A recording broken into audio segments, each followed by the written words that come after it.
नमस्कार दोस्तों, मेरा नाम है अम्बेडकर और आपका स्वागत है हमारे प्यारे चैनल अम्बेडकर सिंघानिया पर। दोस्तों आप लोगों को बता दें कि बांग्लादेश T20 वर्ल्ड कप खेलने भारत नहीं आएगा। खेल मंत्री ने फैसले की जानकारी दी। मुस्तफिजुर ने को IPL से हटाने के बाद फैसला लिया गया। बांग्लादेश की टीम T20 वर्ल्ड कप खेलने भारत नहीं आएगी। यह जानकारी बांग्लादेशी अखबार the daily star the national Bangladeshi cricket board BCB के एक अधिकारी के हवाले दी है। रिपोर्ट में बताया गया है कि बांग्लादेशी क्रिकेटर मुस्तफिजुर रहमान को BCCI के आदेश पर IPL से बाहर करने के बाद BCB ने यह फैसला लिया है। बोर्ड ने ICC से कहा है कि उसके मैच श्रीलंका में कराए जाएं। अब ICC यह तय करेगी कि बांग्लादेश में मैच श्रीलंका में होंगे या नहीं। हालांकि BCB ने अभी तक इसकी पुष्टि नहीं की है, लेकिन यूनुस सरकार ने खेल सलाहकार खेल मंत्री आसिफ नजरुल से सोशल मीडिया पर इसकी जानकारी देते हुए BCB के फैसले का स्वागत किया है। T20 वर्ल्ड कप 7 फरवरी से भारत और श्रीलंका में खेले जाना है। मैचों का शेड्यूल बदलना आसान नहीं होता है। सभी टीमों के टिकट पहले से ही बुक हैं। बांग्लादेश के ग्रुप स्टेज के सभी 4 मुकाबले भारत में शेड्यूल हैं। 3 मैचें कोलकाता में ईडन गार्डन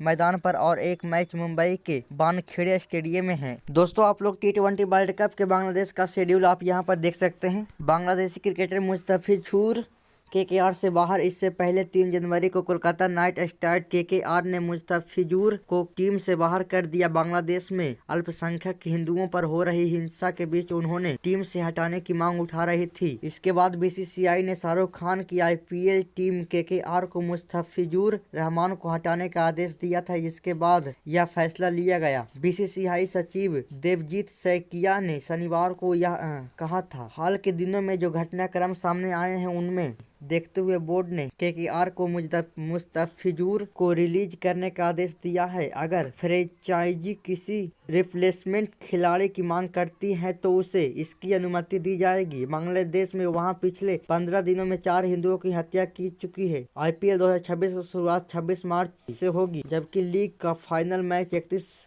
मई को खेले जाएंगे। बांग्लादेश का ग्रुप मुश्किल T20 वर्ल्ड कप 2026 के ग्रुप स्टेज में कुल 20 टीमों शामिल हैं, जिनमें 4 अलग अलग ग्रुप में बांटा गया है। हर टीम अपने ग्रुप में 4 लीग मुकाबले खेलेंगी। लीग स्टेज के बाद हर ग्रुप से 2-2 टॉप टीमों के सुपर 8 स्टेज में एंट्री मिलेगी। ग्रुप C का बांग्लादेश और ग्रुप D का अफगानिस्तान का ग्रुप सबसे मुश्किल नजर आ रहा है, क्योंकि इनमें इंग्लैंड, वेस्टइंडीज, साउथ अफ्रीका और न्यूजीलैंड शामिल है। चारों टीमों का फाइनल खेलने का अनुभव है। वहीं बांग्लादेश और अफगानिस्तान कभी किसी वर्ल्ड कप के फाइनल में नहीं पहुंच सकी है। दोस्तों आप लोग यहाँ पर T20 वर्ल्ड कप का शेड्यूल देख सकते हैं, जिनमें 4 ग्रुप बटे हुए हैं ABCD। 20 फरवरी तक चलेगा ग्रुप स्टेज में 7 फरवरी से 19 फरवरी तक हर दिन 3 मैचें खेले जाएंगे। 20 फरवरी को ऑस्ट्रेलिया और ओमान के बीच एक ही मैच होगा। पहले राउंड में 40 मैच होने हैं। 21 फरवरी से सुपर 8 राउंड शुरू होंगे जाएंगे, जिनमें 12 मुकाबले होंगे। यहाँ पर 22 फरवरी, 26 फरवरी और 1 मार्च को 2-2 मैच होंगे। वहीं बाकी दिन एक ही मैच होगा। मुकाबले शुरू होने की टाइमिंग सुबह 11 बजे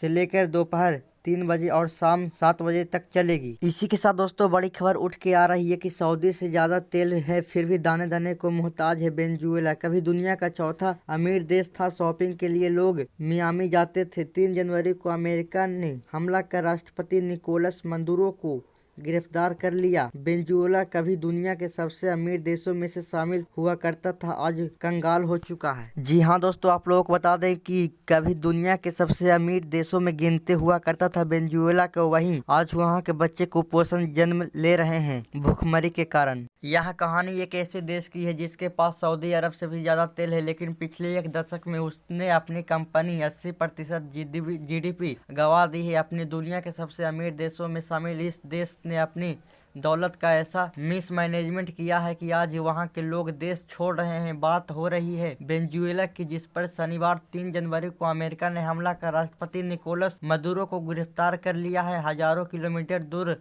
दक्षिण अफ्रीका में हो रही इस हलचल का असर भारत में आम आदमी पर भी पड़ सकता है। दोस्तों ये तस्वीर राष्ट्रपति डोनाल्ड ट्रंप ने social media platform truth social पर ये तस्वीर पोस्ट की है। इस फोटो में निकोलस मदुरो अमेरिका हिरासत में दिखाई दे रहे हैं। यही है वो दोस्तों, निकोलस मदुरो। इस रिपोर्ट में वेनेजुएला की बर्बादी की इनसाइड स्टोरी और भारत पर इनका असर पड़ने वाला जानेंगे। 1950 का दशक जब चमक रही थी वेनेजुएला की किस्मत। दोस्तों 1950 के दशक में जब आधी दुनिया दूसरे विश्व युद्ध के नुकसान से उबर रही थी, तब वेनेजुएला की किस्मत जमीन के नीचे से निकलने वाले काले सोने यानी तेल ने बदल दी थी। दोस्तों ये तस्वीर है 1960 की बगदाद बैठक में वेनेजुएला के प्रतिनिधि मंडल का नेतृत्व जुआन पाब्लो पेरेज अल्फेजोरो ने किया था। ओपीईसी दुनिया के 12 प्रमुख तेल उत्पादक देशों का एक अंतर्राष्ट्रीय संगठन है जो ग्लोबल मार्केट में कच्चे तेल की सप्लाई और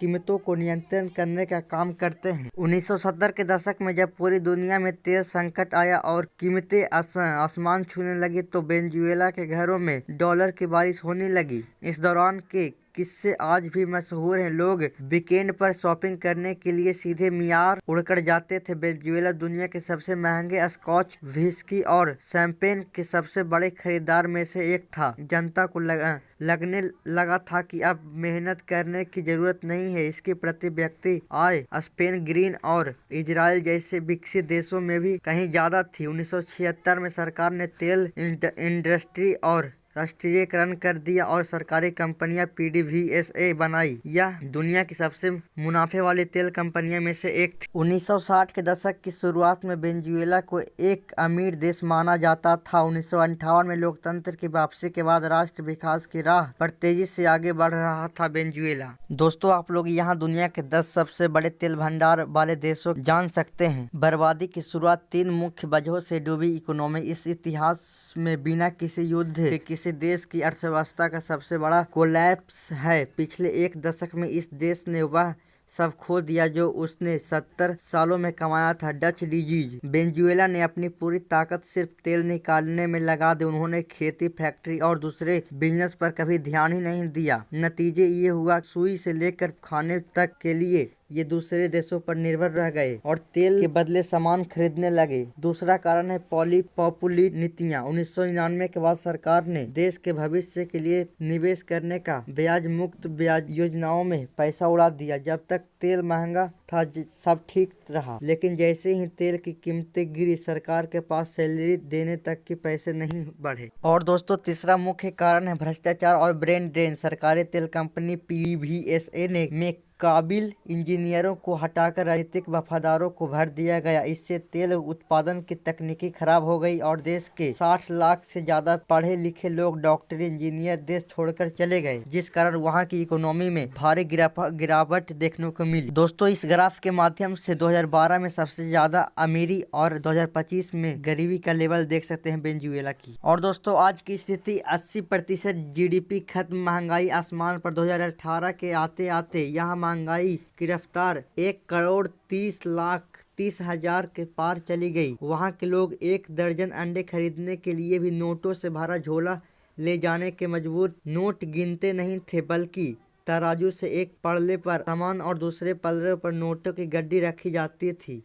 1990 के दशक में आखिर ये जो देश रोजाना 35 लाख बैरल तेल निकालकर दुनिया पर राज करता था, वह आज 2026 की शुरुआत मुश्किल से 8 से 11 लाख बैरल पर सिमट गया है। सरकारी तेल कंपनियां मेंटेनेंस के अभाव में कबाड़ हो गई। पेट्रोल विदेशों से मंगवाया जा रहा है। दोस्तों वेनेजुएला अपनी 80% जीडीपी गंवा चुका है, यानी कि अगर 2012 में देश की अर्थव्यवस्था 100 रुपये की थी तो आज वही सिर्फ 20 रुपये की बची हुई है। इस बर्बादी का सबसे डरावना चेहरा बनकर उभरी वहां की महंगाई, जिसे अर्थव्यवस्था की भाषा में हाइपर इन्फ्लेशन कहते हैं। दोस्तों वेनेजुएला की जीडीपी 2012 में 372.59 बिलियन डॉलर से उच्चतम स्तर पर थी। स्थिति बिगड़ती गई और 2020 में जीडीपी गिरकर 43.79 बिलियन डॉलर रह गई। अभी थोड़ा सुधार आया है और ये 101 बिलियन डॉलर के करीब है। दोस्तों ये तस्वीर वेनेजुएला की है, जहां अपने 2 महीने की कुपोषित बेटे के साथ महिला यहाँ पे नजर आ रही है। वेनेजुएला के बारक्वेटिसिमेटो के एक क्लिनिक में बच्चे का ब्लड टेस्ट किया जा रहा है। फोटो में वेनेजुएला में हाइपर इन्फ्लेशन का आलम यह था कि लोगों ने विरोध में नोटों के खंभों पर चिपका दिया था। यह 1 दर्जन अंडे खरीदने के लिए भी लोगों को नोट से भरा झोला लेकर जाना पड़ता था। आज का संकट क्या अमेरिका बदल पाएगा किस्मत? ट्रंप सरकार का दावा है कि इस सैन्य ऑपरेशन के बाद अब अमेरिका तेल कंपनियां वेनेजुएला से अरबों डॉलर का निवेश करेगी और वहां के टूटे हुए इंफ्रास्ट्रक्चर को ठीक करेगी। हालांकि वहां बदलाव आएगा या नहीं, यह बड़ा वहां बनाने वाली नई सरकार पर निर्भर करेगा। यदि वहां अमेरिकी समर्थित एक स्थिति व्यवस्था आती है तो सालों में लगे कड़े आर्थिक प्रतिबंध हटाएंगे और वेनेजुएला का तेल दोबारा बड़ी मात्रा में ग्लोबल मार्केटिंग में आने लगेगा। इससे न सिर्फ वहां की अर्थव्यवस्था पटरी पर लौटेगी बल्कि भारत जैसे देशों को भी सस्ता कच्चा तेल मिल सकेगा। अमेरिकी राष्ट्रपति डोनाल्ड ट्रंप द्वारा सोशल प्लेटफॉर्म ट्रूथ सोशल पर पोस्ट की गई इस फोटो में वेनेजुएला पर हुए हमले के सैन्य ऑपरेशन की झलक दिखाई दे रही है। इस तस्वीर में भारत पर असल सस्ता क्रूड ऑयल मिल सकता है। वेनेजुएला भारत से करीब 15,000 किलोमीटर दूर है, लेकिन वहां की सत्ता में हुआ बदलाव भारत के लिए फायदेमंद हो सकता है। तो दोस्तों आज के लिए बस इतना ही। धन्यवाद।